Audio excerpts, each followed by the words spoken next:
Spotlight.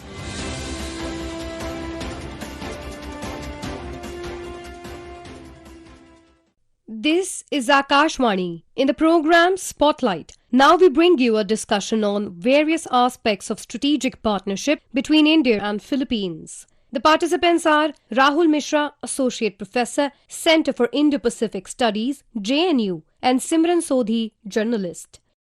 Today we are discussing the India-Philippines relation as the Philippines President is on a visit to India. He met Prime Minister Narendra Modi today in the morning and both sides held talks. We also saw press statements and a list of agreements that were signed between the two countries. And the relationship between India and the Philippines is today elevated to a strategic partnership, and this is something that the Prime Minister also announced. Professor Rahul Mishra, when we see the visit of the Philippines President to India, in the context of this growing partnership between India and the Philippines, how significant does this visit become, especially with the elevation to a strategic level today? This visit by President Marcos Jr. is an important milestone in India-Philippines relations because after 18 years that a Filipino president has visited India, we've also witnessed how India and Philippines partnership has evolved, has grown over past 11 years on defense and security front, on economic partnership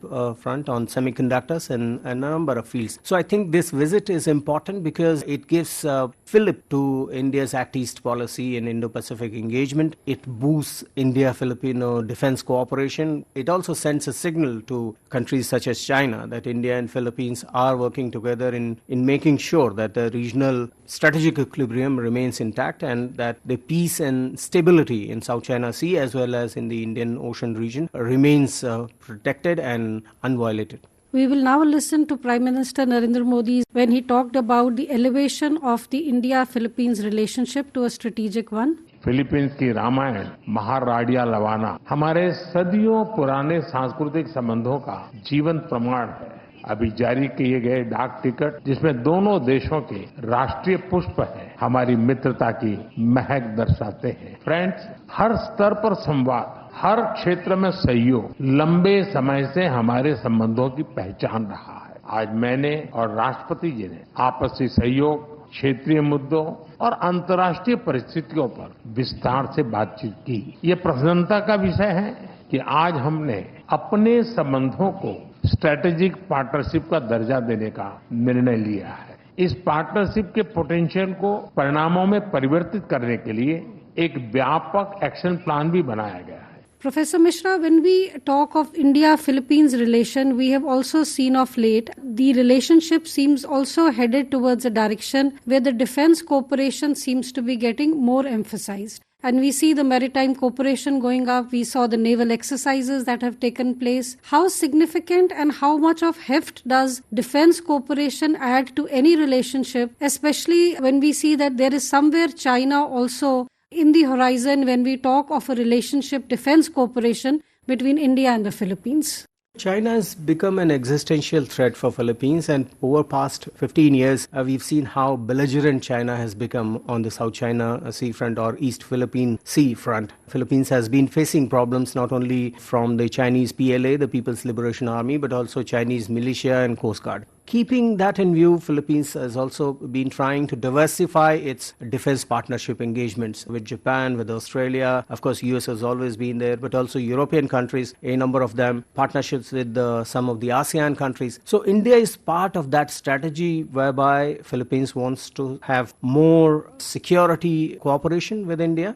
Defense equipments, there is procurements also from India because India has been in a situation to provide defense equipments at a cost-effective price. So BrahMos, for example, is a great success story for India, which was done with Philippines through a line of credit. The Akash surface-to-air missile is also in the pipeline, and I'm sure the two leaders have spoken about it. So for Philippines, India is important because Philippines wants to diversify its engagement. Second, India is a credible, reliable source of defense equipment. Training component has always been there in India-Philippines partnership. So I think elevating it to higher levels is something that the two countries are looking at. The fourth component is joint naval sail or joint military exercises, comprising the three components of Army, Navy, Air Force is something that India and Philippines are working on together. And I think in next few months or few years, if you will, this partnership will also blossom to the fullest. Let us now listen to Prime Minister Narendra Modi on the increasing defense cooperation and maritime cooperation between India and the Philippines. धरती पर तो हमारी साझेदारी मजबूत है ही और अब हमने अंतरिक्ष की भी तैयारी शुरू कर दी है. इसके लिए आज समझौता भी किया गया है. फ्रेंड, मजबूत हो रहे रक्षा संबंध गहरे आपसी विश्वास का प्रतीक है. मैरीटाइम नेशंस के रूप में दोनों देशों के बीच मैरीटाइम कोऑपरेशन स्वाभाविक भी है और आवश्यक भी. ह्यूमैनिटेरियन एड, डिजास्टर रिलीफ और सर्च एंड रेस्क्यू ऑपरेशन में हम मिलकर काम करते रहे. आज जब राष्ट्रपति जी भारत में हैं, भारतीय नौसेना के 3 जहाज पहली बार फिलीपींस में नौसैनिक एक्सरसाइज में भाग ले रहे हैं. भारत की हाइड्रोग्राफी शिप भी इसमें जुड़ी है. Professor Mishra, we also saw that the Prime Minister mentioned it in his remarks that Philippines was one of the few nations that came out and condemned the Pahalgam terrorist attack. How significant is this for India that the Philippines also stood by India during the terrorist attack and was one of the nations that kind of looked at terrorism the way India does, because this is something that India has been trying for a long time on a global stage, tell the global community of Pakistan's cross-border activities, and for the Philippines to stand with India. How much does that add for India in this relationship?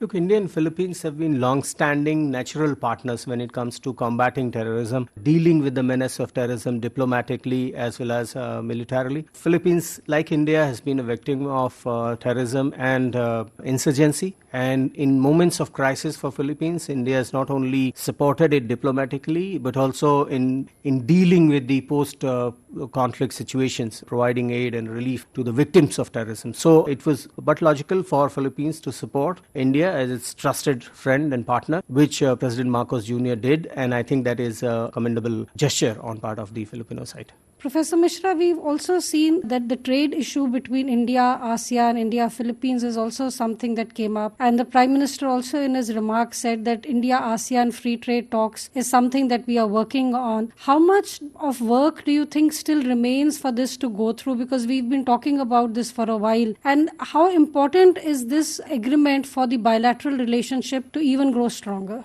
See, India-ASEAN FTA, the free trade agreement, is a decade and a half old and is in need of a review. The review is already going on, involving the 10 ASEAN member countries and India. India has its own share of concerns regarding the rules of origin, regarding the negative balance of trade, and India's concerns have been tabled by the representatives. While the review is on, I think India and ASEAN both are trying their best to resolve these issues amicably and see to it that India's regional trade, that India-ASEAN trade grows and takes a more multidimensional shape. India has been insisting that the services sector should also be included and should be given its due, because services sector is one where India has its competence. So far as India-Philippines trade relations are concerned, the balance of trade is in India's favor, owing to technology and equipments, IT sector goods that India has been exporting. So that is in place. India and Philippines are also working on a preferential trade arrangement to boost bilateral trade, because there is a lot of scope when it comes to trade between India and Philippines. The Prime Minister alluded to that. And $3 billion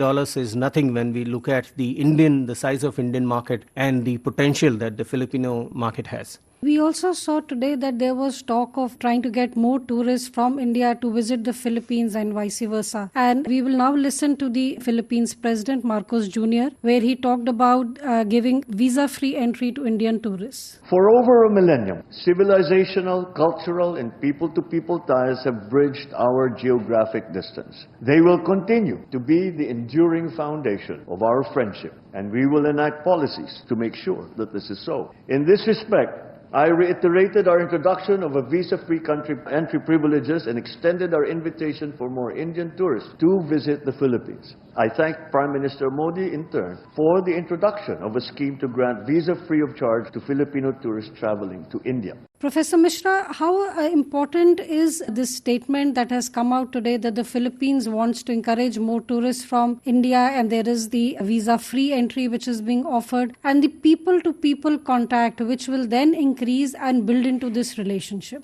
The tourist market or outbound tourists from India is the second largest basket that the world has after China. So Philippines, looking at the success stories of Thailand and Malaysia, already opened their gates for Indians visa-free entry. I think this is a success story that Philippines also wants to replicate, which is a good move, and it is a win-win situation for both Indian tourists and the Filipino markets, Filipino hospitality sector. And there are a number of pluses that one notices. One is that in Philippines, the lingua franca is English, and that works very well for Indian tourists. The Philippines as a country, as a geography, offers a range of tourist attractions which are cost effective when you look at the overall expenses, and also in terms of time travel compared to Europe, compared to the major destinations in Europe. So I think this opens new opportunities for both India and the Philippines, and people-to-people connect, after all, is the core of diplomatic relations, bilateral relations between India and Philippines. So I think there is a lot of scope and there is a lot of potential in this initiative that has been taken, and this will lead to further consolidating of India-Philippines relations. Professor Mishra, we saw an interesting comment, and I would say a significant comment also being made by the Philippines president when he was in Rashtrapati Bhavan, and he said that the region which we used to refer to Asia-Pacific is now being Indo-Pacific, and that seems more, I'm paraphrasing here, it seems to be more suited. Do you feel that when you look at the presence of China in the region, and then the Philippines also endorsing the idea that we should refer the region as Indo-Pacific, do you feel that this is somewhere India and the Philippines are looking at the tensions that China causes in the region in a similar fashion? The statement that President Marcos Jr. made has deep diplomatic message, diplomatic signaling that he's tried to do. First is that in the ASEAN region there is still some confusion or a debate, if you will, over whether Asia-Pacific is the name of the game or should it be called Indo-Pacific. And many countries that are apprehensive of an assertive China prefer to use Asia-Pacific. So as ASEAN's next chair, 2026 chair of ASEAN, I think President Marcos has already made his choices clear, his mind very clear that Indo-Pacific is what he is going to focus on rather than Asia-Pacific. The second is that Indo-Pacific also in many ways celebrates India's rise as a major power. It celebrates the inclusivity that the region must have, including the Indian Ocean countries that are outside of the realm of Asia-Pacific. It also in many ways includes the marginal countries of South Pacific. So I think in that sense, Indo-Pacific is certainly more inclusive and more growth-oriented. So far as China is concerned, I think China's belligerent postures and its tendencies as a revisionist state, not respecting the sovereign territories and rights of its neighbors, is something that has been bothering countries like Philippines and India. Its actions in and around South China Sea are also something that have been a cause of concern for many Indo-Pacific countries. So I think with the greater focus on Indo-Pacific and a rules-based Indo-Pacific order, which protects the norms and principles of international system, is something that Philippines wants, something that India wants, and something that majority of Indo-Pacific countries want. So I think this will also send a strong signal to China to mend its ways and respect the norms and rules of international system that are enshrined in the Indo-Pacific. And this is the first visit by the President of the Philippines to India since he assumed office back in 2022. And his visit also aligns with the celebration of the 75th anniversary of diplomatic ties between India and the Philippines. In the coming days, we will continue our discussions on India-Philippines relations. With these comments, we bring today's discussion to an end. Thank you. Thank you. You were listening to a discussion on various aspects of strategic partnership between India and Philippines. The participants were Rahul Mishra, Associate Professor, Center for Indo-Pacific Studies, JNU, and Simran Sodhi, Journalist. This program was produced and presented by the News Services Division of Akashvani. You can listen to it on our mobile app, News on AIR. This program is also available on our YouTube channel, News on AIR Official. You may share your feedback about this program through email at airnsttalks@gmail.com or WhatsApp on 9289094044. Spotlight.